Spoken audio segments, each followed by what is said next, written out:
Details చూస్తున్నాం. పల్నాడు జిల్లాలో ఓ kidnap కలకలం రేపుతోంది. నడి రోడ్డుపైనే కిడ్నాప్ చేశారు.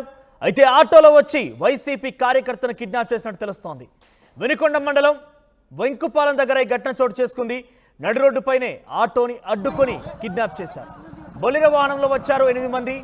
దుర్గి మండలం జంగమహేశ్వరం పాడుకు చెందినటువంటి ఒంటేరు నాగరాజును కిడ్నాప్ చేశారు. ఆయన ఆ టైంలో ఆటోలో ప్రయాణిస్తున్నాడు. అయితే వైసీపీ కార్యకర్తగా తెలుస్తోంది. వైసీపీలో క్రియాశీలకంగా పనిచేశాడు నాగరాజు. ఎన్నికల తర్వాత గ్రామం వదిలి వినుకొండలో ఉంటున్నాడు నాగరాజు. గతంలో టీడీపీ నేత జల్లయ్య హత్య కేసులో కూడా నాగరాజు నిందితుడిగా ఉన్నాడు. పాత కక్షల నేపథ్యంలోనే ఈ కిడ్నాప్ జరిగి ఉంటుందంటూ అక్కడ అనుమానం వ్యక్తం చేస్తున్నారు. కూరగాయలు అమ్ముకుంటూ ఆయన ప్రస్తుతం వినుకొండ నుంచి వెళ్ళిపోయి వేరే చోట బతుకుతున్నాడు. అయితే ఆ కిడ్నాప్ గురైనటువంటి నాగరాజుని చంపి ఉంటారని కూడా కుటుంబ సభ్యులు ఆందోళన వ్యక్తం చేస్తున్నారు. సో ప్రస్తుతానికి ఆయన ఆటోలో ప్రయాణిస్తున్నాడు. గత కొన్ని రోజులుగా కూడా ఇక్కడ ప్రభుత్వం కోల్పోయినప్పటి నుంచి కూడా ఆయన ఈ ఊరు వదిలేసి వేరే ఊరికి వెళ్ళి అక్కడ కూరగాయలు అమ్ముకుంటూ జీవనం కొనసాగిస్తున్నాడు. ఈ నేపథ్యంలోనే ఆటోలో వెళ్తున్నటువంటి ఆ నాగరాజుని కొంతమంది వ్యక్తులు బొలేరోలో వచ్చి 8 మంది వ్యక్తులు బొలేరోలో వచ్చి ఆయన బెదిరించి ఆయన్ని కిడ్నాప్ చేసినట్టు తెలుస్తోంది. సో గతంలో జల్లయ్య అనే ఒక వ్యక్తి హత్య కేసులో కూడా నాగరాజు నీతిగా ఉన్నట్టు తెలుస్తోంది. అయితే ఈ పాత కక్షల కారణంగానే నాగరాజును చంపి ఉంటారంటూ పలువురు అనుమానం వ్యక్తం చేస్తున్నారు. ప్రస్తుతానికైతే నాగరాజుని కిడ్నాప్ చేయడమే కాకుండా చంపేసి కూడా ఉంటారంటూ కుటుంబ సభ్యులు ఆవేదన వ్యక్తం చేస్తున్నారు. ఇక నాగరాజు వైసీపీలో క్రియాశీలకంగా ఉన్నారు. ఆయన చాలా యాక్టివ్గా ఉన్నారట. సో దుర్గి మండలం జంగమహేశ్వరపాడుకు చెందినటువంటి నాగరాజుని కిడ్నాప్ చేసిన ఘటన పెద్ద ఎత్తున సంచలనంగా మారింది. గతంలో పల్నాడు జిల్లాల వినుకొండలో ఒక హత్యకు సంబంధించిన విషయం మనం చూస్తాం. ఇప్పుడు తాజాగా ఒక కిడ్నాప్ ఘటన చూస్తున్నాం. ఇక వరుసగా రాజకీయంగా హత్యలు, కిడ్నాపులు, దాడులు సంబంధించి ఏపీ రాజకీయాల్లో ప్రకంపనలు సృష్టిస్తున్నాయి. ఇప్పటికే ఏపీ రాజకీయాల్లో ఈ హత్యలు, దాడుల విషయంలో జగన్మోహన్ రెడ్డి ఏకంగా ఢిల్లీకి వెళ్ళి ధర్నా చేశారు. అయినప్పటికీ అక్కడ ఎటువంటి కూడా ఆగడం లేదు. కూటమి ప్రభుత్వం తమని ఇబ్బందులకు గురి చేస్తోంది. కూటమి ప్రభుత్వం తమని పూర్తి స్థాయిలో బ్రతకనీయకుండా చేస్తున్నట్టు వైసీపీ కార్యకర్తలు, వైసీపీ నాయకులు ఆరోపిస్తున్నారు. ప్రస్తుతం మీరు చూస్తున్న ఆర్టీవీ స్క్రీన్ పైన చాలా వరకు కూడా అక్కడ చుట్టూ మనుషులంతా కూడా గుమికూడి ఉన్నారు. కానీ ఎవరు కూడా నిర్వహించలేకపోయారు. చాలామంది అక్కడికి వచ్చి ఆ వ్యక్తిని దాడి చేసి, పక్కన వ్యక్తిని కూడా దాడి చేసి ఆటోలో ప్రయాణిస్తున్నటువంటి నాగరాజుని బలవంతంగా తీసుకువెళ్ళి వారంతకు ముందే ప్లాన్ వేసుకున్నటువంటి బొలెరో వాహనంలోకి ఎక్కించుకొని వెళ్ళిపోయారు. 8 మంది సుమారుగా బొలెరో వాహనంలో వచ్చినట్టు తెలుస్తోంది. సో మీరు చూస్తే కనుక చుట్టూ చాలామంది జనం ఉన్నారు. అదంతా కూడా ఒక సినిమా తరహాలో ఒక షూటింగ్ లాగా చూస్తున్నారు తప్ప ఏ ఒక్కరు కూడా నిర్వహించలేకపోయారు. ఎస్, ఒకసారి నాగరాజు కుటుంబీకులు కానీ అక్కడ జరిగిన సిచ్యువేషన్ మనం చూద్దాం. ఏం మాట్లాడుతున్నారు, ఏం జరుగుతుంది అనేది.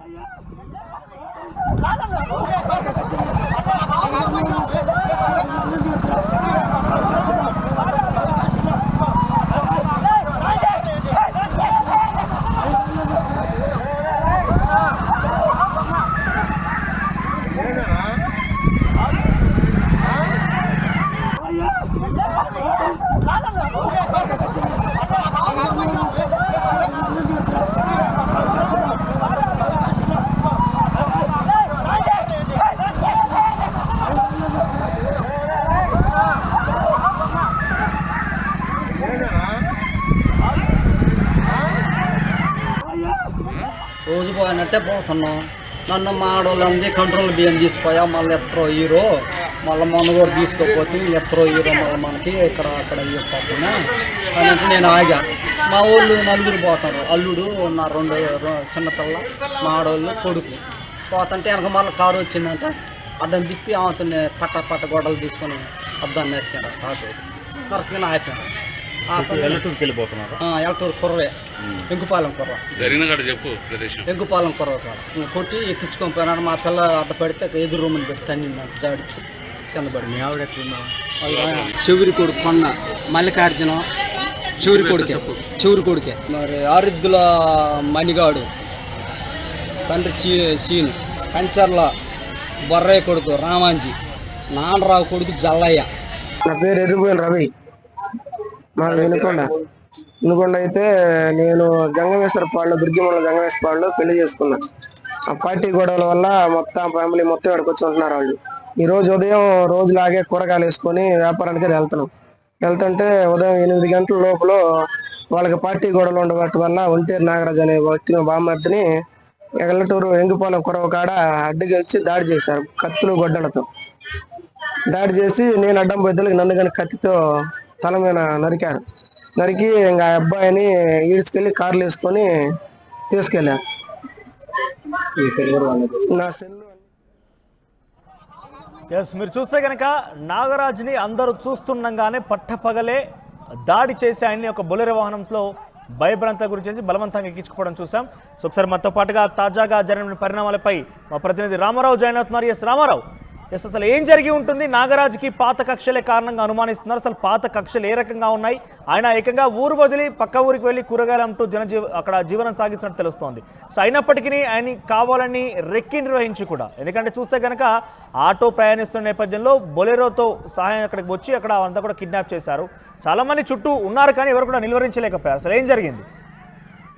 మనం ఏదైతే ఇప్పుడు ఒంటేరు నాగరాజు కిడ్నాప్ జరిగిందో ఇది పూర్తిగా పాత కక్షల నేపథ్యంలో జరిగిందిగా ఆ పోలీసులు కూడా అనుమానిస్తున్నటువంటి పరిస్థితి ఉంది. ప్రధానంగా చూస్తున్నట్లయితే నాగరాజు మాచర్ల నియోజకవర్గం దుర్గి మండలం జంగమాయేశ్వరపాడుకి చెందిన వ్యక్తి. అయితే వైసీపీ ప్రభుత్వ హయాంలో అదే గ్రామానికి చెందిన జల్లయ్య, టీడీపీ నేత జల్లయ్య హత్య కేసులో నాగరాజుతో పాటు మన్నయ్య ఇంకా మరికొంతమంది ముద్దాయిలు ఉన్నారు. సో వీళ్ళే ఏదైతే జల్లయ్యను హత్య చేశారని అప్పట్లో కుటుంబ సభ్యులు ఫిర్యాదు చేయడం జరిగింది. సో ప్రభుత్వం మారిన తర్వాత ఆ గ్రామంలో చూసుకున్నట్లయితే అప్పటి వరకు ఉన్నటువంటి వైసీపీ వాళ్ళందరూ కూడా గ్రామం వదిలిపెట్టి వెళ్లిపోయారు. అయితే నాగరాజు వాళ్ళ బామ్మర్ది వెంకుపాలెంలో ఉండటంతో వాళ్ళ బామ్మర్ది దగ్గరికి వెళ్లి కుటుంబ సభ్యులతో కలిసి అక్కడికి వెళ్లటం జరిగింది. ఊరు వదిలిపెట్టి వెళ్లి అక్కడే కూరగాయల ముగ్గుతో జీవనం సాగిస్తున్నారు. అయితే ఏదైతే మన్నయ్య హత్య, ఏదైతే మన్నయ్యకు సంబంధించినట్టు జల్లయ్య హత్య ఎవరైతే చేశారో అన్నిట్లో నాగరాజు కూడా ముద్దాయి. సో అప్పటి నుంచి కూడా ఆ నాగరాజుకి లైఫ్ థ్రెట్ అనేది ఉంది. ఎందుకంటే ఆల్రెడీ ఒక హత్య కేసులో ముద్దాయి కాబట్టి. సో అతనికి కామన్ గా ఆ పక్క ఏదైతే ఆ చనిపోయిన కుటుంబ సభ్యుల నుంచి కామన్ గా థ్రెట్ ఉన్నటువంటి పరిస్థితి ఉంది. ఈ నేపథ్యంలో ఈ హత్య కూడా కేవలం రాజకీయ కారణాలతోనే జరిగినటువంటి పరిస్థితి. గ్రామంలో ఆధిపత్య పోరులో భాగంగా జరిగింది. ఏదైతే ఈ హత్య జరిగిన తర్వాత కూడా జల్లయ్యకి సంబంధించినటువంటి హత్య జరిగిన తర్వాత టీడీపీకి సంబంధించిన వాళ్ళు ఎవరు కూడా గ్రామంలో లేరు. అప్పటి నుంచి గ్రామంలో కూడా టీడీపీ వాళ్ళు రాలేనటువంటి పరిస్థితి. మొన్న ఎన్నికలు జరిగే సమయానికి వరకు కూడా ఎవరు రానటువంటి పరిస్థితి ఉంది. అయితే ఎన్నికలకు ముందు వచ్చిన సమయంలో కూడా వాళ్ళ మీద ఎవరైతే మృతుడు ఉన్నాడో జల్లయ్యకి సంబంధించిన వర్గీయుల మీద కూడా దాడి జరిగినటువంటి పరిస్థితి ఎన్నికలకు ముందు కూడా. సో ఈ నేపథ్యంలోనే అక్కడ పూర్తిగా ఉద్రిక్త పరిస్థితులు నెలకొనడంతో ఎన్నికల తర్వాత రిజల్ట్ వచ్చింది, కూటమి అధికారంలోకి రావడంతో వైసీపీ వాళ్ళందరూ కూడా ఊరొదిలి పెట్టి వెళ్ళిపోయినటువంటి పరిస్థితి ఉంది. ఈ నేపథ్యంలోనే ఒంటేరు నాగరాజును టార్గెట్ గా చేసుకుని ప్రత్యర్థులు ఆయన కదలికలపై నిఘా పెట్టారు. సో ప్రతిరోజు కూడా ఆటోలో కూరగాయలు తీసుకొని వస్తున్నారని గుర్తించడం జరిగింది. పక్కా పథకం ప్రకారం వాహనంలో అక్కడ రెడీగా ఉన్నారు. కరెక్ట్ గా రోడ్డు మీద ఎవరూ లేని సమయంలో నాగరాజును కిడ్నాప్ చేసేందుకు ప్రయత్నించారు. అయితే అక్కడ కుటుంబ సభ్యులు అడ్డుకోవడానికి ప్రయత్నించినప్పటికీ వాళ్ళు కత్తులు గొడ్డళ్లు చూపెట్టి వాళ్ళందరినీ బెదిరించారు. అదే సమయంలో అటువైపుగా వెళ్తున్న వాహనదారులు ఉన్నప్పటికీ కూడా వాళ్ళ చేతిలో కత్తులు గొడ్డళ్లు ఉండటంతో ఎవరు కూడా అడ్డుకోలేనటువంటి పరిస్థితి ఉంది. సో నాగరాజును అక్కడి నుంచి వాహనంలో తీసుకొని వెళ్లిపోయారు. అయితే తమ కొడుకు నాగరాజుని హత్య చేసి ఉంటారని కుటుంబ సభ్యులు కూడా ఆరోపిస్తున్నటువంటి పరిస్థితి ఉంది. అయితే ఇప్పటికీ నాగరాజు ఎక్కడున్నాడు, నాగరాజు బతికున్నాడా చనిపోయాడో కూడా తెలియని పరిస్థితి ఉంది. అయితే గ్రామంలో పాత కక్షల కారణంగానే తాము ఊరొదిలిపెట్టి వచ్చాము, పాత కక్షల నేపథ్యంలోనే తమ కుమారుణ్ణి హత్య చేసి ఉంటారని కూడా కుటుంబ సభ్యులు ఆరోపిస్తున్నటువంటి పరిస్థితి అయితే క్లియర్ కనిపిస్తుంది. అయితే అతను కిడ్నాప్ చేసిన వారు ఎవరింతకి? కిడ్నాప్ చేసిన వారి పేరు కానీ వారికి సంబంధించిన వివరాలు కానీ మనకు తెలుస్తున్నాయా? సో వాళ్ళు ఏదైతే నాగరాజు తండ్రి ఉన్నాడో, నాగరాజు తండ్రి క్లియర్ గా చెప్తున్నాడో తమ గ్రామానికి చెందినటువంటి జంగమాయేశ్వరపాడు గ్రామానికి సంబంధించినటువంటి వ్యక్తులే ఎవరైతే ఆ జల్లయ్యకి సంబంధించిన వాళ్ళు ఉన్నారో వాళ్లే కిడ్నాప్ చేశారని చెప్తున్నారు. అయితే ఆయన సరిగ్గా చూడనప్పటికీ ఒక 2-3 పేర్లు, ఎందుకంటే వాళ్ళకి అప్పటి నుంచి థ్రెట్ ఉన్న నేపథ్యంలో 2 పేర్లు అయితే చెప్తున్నారు. మరికొంతమంది మొత్తం 8 మంది వచ్చారని చెప్తున్నారు. మిగతా వాళ్ళనైతే తాను చూడలేదు, ఒక 2 తాను చూశాను. సో వాళ్ళు కూడా తమ గ్రామానికి చెందిన వాళ్లే. అయితే గ్రామంలో పాత కక్షల నేపథ్యంలో తాము ఊరొదిలిపెట్టి వచ్చేసాము, తమ కొడుకుకి ప్రాణహాని ఉందని ముందుగానే భావించాము, అందుకనే ఊరొదిలిపెట్టి అక్కడ ఉన్నట్లయితే ఊర్లో ఉంటే దాడులు జరుగుతాయి, తమ కొడుకును చంపుతారన్న ఉద్దేశంతోనే తాము ఊరొదిలిపెట్టి వచ్చేసాము. అయినప్పటికీ కూడా ప్రత్యర్థులు వదలలేదు. ఈ విధంగా తమ కొడుకును కిడ్నాప్ చేశారు. ఖచ్చితంగా తమ కొడుకుకైతే మాత్రం చంపేసి ఉంటారని ఏదైతే నాగరాజు కుటుంబ సభ్యులైతే ఆరోపిస్తున్నటువంటి పరిస్థితి ఉంది. మరోవైపు పోలీసులు కూడా ఏదైతే అడ్డుకునే సమయంలో నాగరాజు బావమర్ది మీద దాడి చేశారు.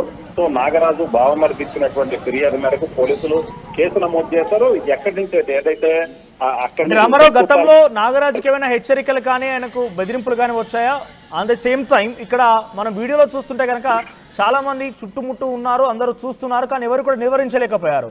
ఆ వచ్చినటువంటి వారి దగ్గర ఏమైనా ఆయుధాలు ఉన్నాయా? వారు బెదిరించడం కానీ లేకపోతే నిజంగానే చంపేస్తామనే రకంగా మాట్లాడడం కానీ అలాంటి ఏమైనా జరిగిందా? ఎస్ మనోజ్, ఎందుకంటే నాగరాజుని ఆల్రెడీ టార్గెట్ గా చేసుకునే ప్రత్యర్థులు నిఘా వేసినట్లు ఈ సంఘటన బట్టి చూస్తే క్లియర్ గా అర్థమవుతుంది. ఎందుకంటే అతను ఒక హత్య కేసులో ముద్ద, అది టీడీపీ నేత హత్య కేసులో.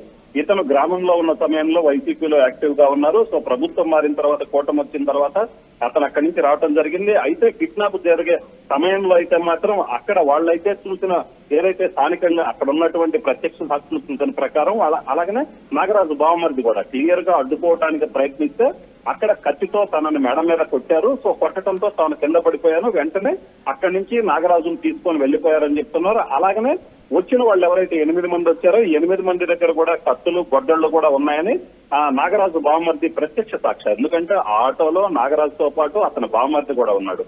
సో అతను ప్రత్యక్ష సాక్షి క్లియర్ గా చెప్తున్నారు. వాహనంలో వచ్చారు, 8 మంది వచ్చారు, కత్తులు, గొడ్డళ్లతో వచ్చారు. సో తను అడ్డుకోవడానికి ప్రయత్నిస్తే తన మీద కూడా కత్తితో దాడి చేశారని చెప్పడం జరిగింది. అలాగనే నాగరాజు కుటుంబ సభ్యులు, తండ్రి కావచ్చు, భార్య గాని, భార్య కృష్ణవేణి కూడా క్లియర్ గా చెప్తుంది తమ కొడుకుని చంపేసి ఉంటారు.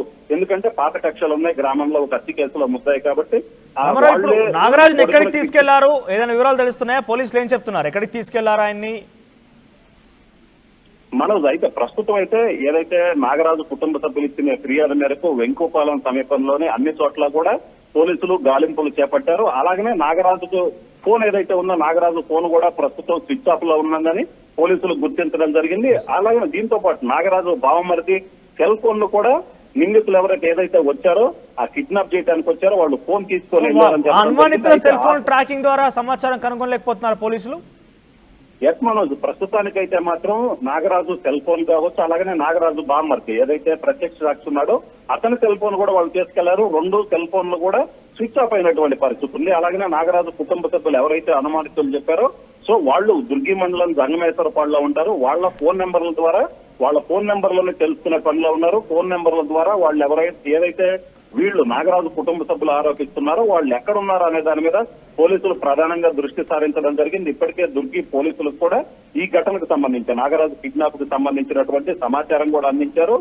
గ్రామంలో వాళ్ళు ఎవరైతే ఆరోపిస్తున్నారో నాగరాజును కిడ్నాప్ చేశారని ఆరోపిస్తున్నారో వాళ్ళు ఎక్కడున్నారో తెలుసుకునేందుకు దుర్గి పోలీసులు కూడా ప్రయత్నిస్తున్నారు. అలాగే వెంకుపాలెం సమీపంలో నాగరాజును ఎక్కడికి తీసుకెళ్లారన్న కోణంలో అటువైపుగా కూడా పోలీసులు పూర్తిగా సెర్చ్ చేస్తున్నటువంటి పరిస్థితి ఉంది. అలాగనే వాళ్ళ వాహనం ఏదైతే ఉందో అలాంటి వాహనం ఎటైనా వెళ్ళిందేమోనన్న కోణంలో చుట్టుపక్కల పోలీస్ స్టేషన్లకు కూడా పోలీసులు సమాచారం ఇవ్వడం జరిగింది.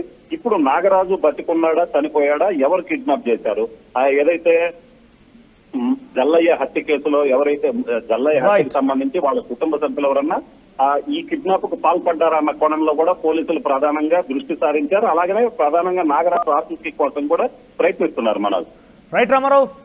సో మొత్తం మీద నాగరాజు కిడ్నాప్, పల్నాడు జిల్లా వినుకొండలో జరిగినటువంటి కిడ్నాప్ సంచలనం రేపుతోంది. వెంకుపాలెం దగ్గర జరిగింది ఈ కిడ్నాప్. సో మొత్తం మీద నాగరాజు ఆచూకీ తెలియకపోవడంతో కుటుంబ సభ్యులు ఆవేదన వ్యక్తం చేస్తున్నారు. ఆయన ఆటోలో ప్రయాణిస్తున్న నేపథ్యంలో తనతో పాటుగా తన కుటుంబీకులు కూడా ఉన్నారు.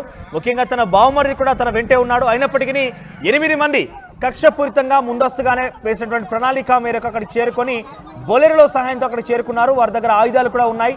ఆటోని వెంబడించి మీరు చూస్తే కనుక ఆటోను కూడా కొంత ధ్వంసం చేసినట్టు కనబడుతోంది. ఆటో గ్లాస్ కూడా పగిలిపోయినట్టు కనబడుతోంది మనకి.